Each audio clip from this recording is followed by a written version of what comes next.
Moses is who we're going to be talking today about self-control. So, Moses, he was a pretty good guy, right? He led all of these slaves out of Egypt. So all the Israelites were in Egypt as slaves. They were treated terribly, and Moses freed all of the slaves from Egypt. Okay, all of them. All of them. No, he didn't kill a slave. Well, he didn't kill a slave. But He killed an Egyptian. Yep, you're right. Yep. So there is.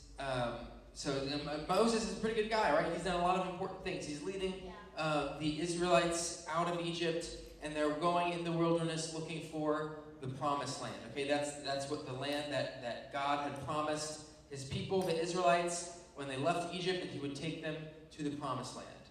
And so Moses is on his way to the promised land, but it was a long journey, all right? And it was a long journey, and it was hot, and there was a desert, and people were getting hungry and angry, and they were kind of like when I was just getting more and more frustrated with Ryan, who was calling me Tuna Boy. They were getting more and more hungry and angry and frustrated and hangry, all right? And they were just getting to the point where they were so mad that they were walking around in the middle of the desert. They just wanted to see the promised land. All right, so let me read some of the story for you. So, here we go. It is in Numbers, the book of Numbers, chapter 20, verse 1 through 5, all right? In the first month of the year, the whole community of Israel arrived in the wilderness of Zin and camped at Kadesh, all right? So, they're all camped, right? There was no water for the people to drink at that place, so they rebelled against Moses and Aaron. The people blamed Moses and said, if only we had died in the Lord's presence with our brothers.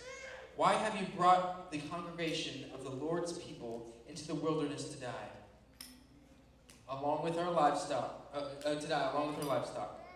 Why did you make us leave Egypt and bring us here to this terrible place? This land has no grain, no figs, no grapes, no pizza, no pomegranates, and no water to drink. All right? I'm just kidding. It didn't actually say no pizza, but that's what I was thinking, no pizza. Okay? So they're saying, you took us out here into the wilderness, and we're gonna die because there's nothing to eat, nothing to drink. And yes, Charlotte.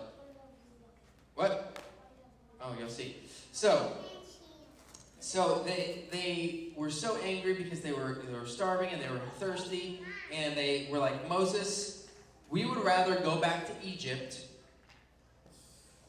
than to be here right now. Okay, so remember, they were slaves in Egypt. They had to work all day, really bad hours. I mean, they were whipped, they were beaten, and yet they still said, we would rather go back to Egypt and be a slave than to be here right now. I mean, that's kind of ridiculous, right? I mean, would you rather, that's just crazy, right? Yes, Tilly. True, but because they have to have those to survive. So for milk and for then a cow has a baby, and then you have a baby calf, and then so you need livestock to be able to live back in those times. So we don't have to do that because we have a grocery store. But back then they needed livestock.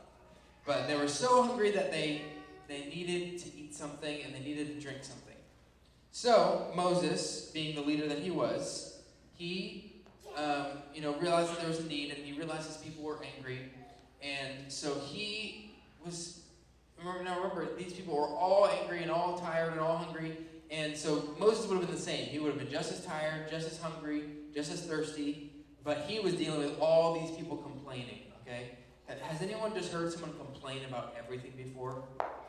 Okay, so sometimes you're just sitting there and someone's like, this car is too hot, and then you turn the AC on and like, now it's too cold, and then you're driving and it's like, this car ride's too long, and then you're just getting there and it's like, it's so hot outside, and then they complain about everything. That's how road trips are in my family. There's always one person complaining about something, right? People just complain, and eventually, sometimes on those road trips, my dad just goes, enough complaining. The next person to complain is getting left here, okay?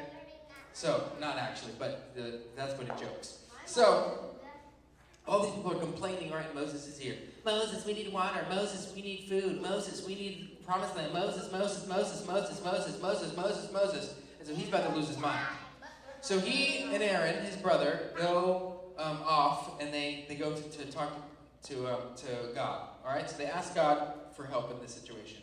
So in verses 7 and 8, it says, "And the Lord said to Moses, 'You and Aaron must take the staff and assemble the entire community. As the people watch, speak to the rock over there, and it will pour out its water.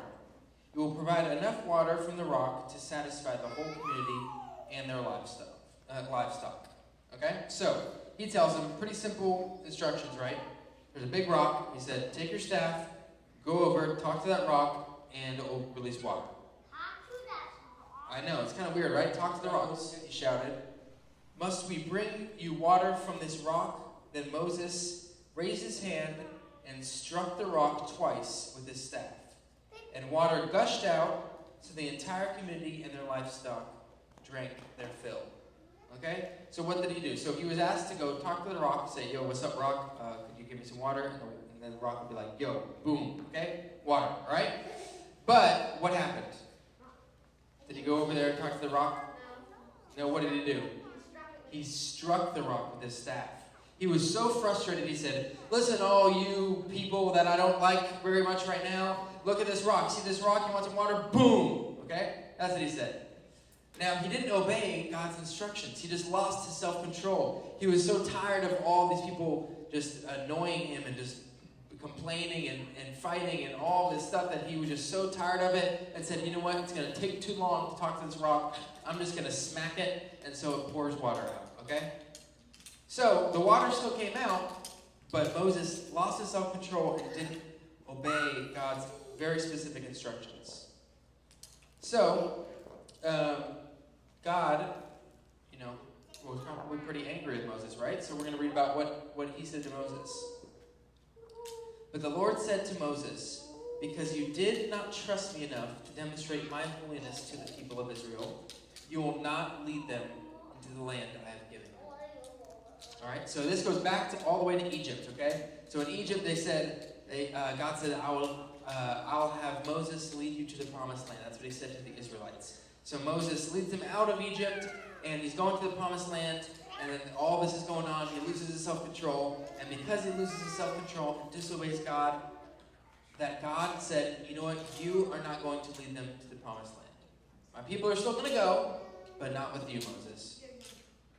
You can't lead them." So one day when you die, and then the next person rises up to take your place, then they can go. But as long as you're the leader of the Israelites, you're not going to the promised land.